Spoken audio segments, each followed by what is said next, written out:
દાહોદ જિલ્લામાં તૈયાર થયેલા પાકને નુકસાન થતાં ખેડૂતોને આર્થિક ફટકો। ત્યારે સિંગવડ અને સંજેલી તાલુકાઓમાં પણ ખેડૂતોની કફોડી હાલત। જુઓ ખેડૂતોની વેદના। દાહોદ જિલ્લામાં તૈયાર થયેલા પાકને ભારે નુકસાન થતાં ખેડૂતોને આર્થિક ફટકો પડ્યો। ત્યારે ખેડૂતોની હાલત કફોડી છે। ત્યારે સિંગવડ અને સંજેલી ખેડૂતોની દયનીય સ્થિતિ કમોસમી વરસેલ વરસાદના કારણે ખેડૂતોની આશા પર પાણી ફેરવી દીધું। ડાંગરના પાકને નુકસાન થયું છે, જે કારણે ખેડૂતો ચિંતાતુર બન્યા।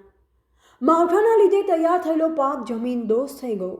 પાકેલ દાણામાં પાણી ભરાઈ જવાના કારણે ગુણવત્તા બગડી ગઈ। ખેડૂતોના મોઢે આવેલો કોળિયો છીનવાઈ જતા લાખો રૂપિયાનું આર્થિક નુકસાન વેઠવાનો વારો આવ્યો છે। ત્યારે સંજેલી તાલુકાના આમ આદમી પાર્ટીના પ્રમુખ અલ્પેશભાઈ અને ખેડૂતની વેદના સાંભળો। કૃષિ મંત્રી રમેશભાઈ કટારા ખેડૂતો માટે રાહત પેકેજ જાહેર કરે તેવી ખેડૂતોની માંગણી। ખેતરોનો નજારો જોવા ખેડૂતોની હાલત કફોડી બની છે। Reporter Sunilkumar H Damor, Singvad, Dahod.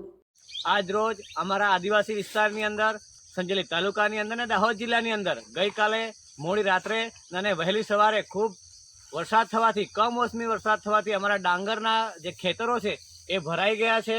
જે લણણી કરેલી હતી ડાંગરની એ પણ પાણી ભરાઈ જવાથી નુકસાન ખૂબ જ મોટું થયું છે। જેથી કરીને અમારા 129 વિધાનસભાના ધારાસભ્યશ્રી અને કૃષિ મંત્રી એવા રમેશભાઈ કટારા સાહેબને અમારી ખેડૂતો વતી મારી અપીલ છે કે આપણા જે ખેડૂતો છે એમને યોગ્ય વળતર આપવામાં આવે, યોગ્ય પેકેજ જાહેર કરવામાં આવે અને એમને મદદ કરવામાં આવે એવી અમારી માંગણી છે।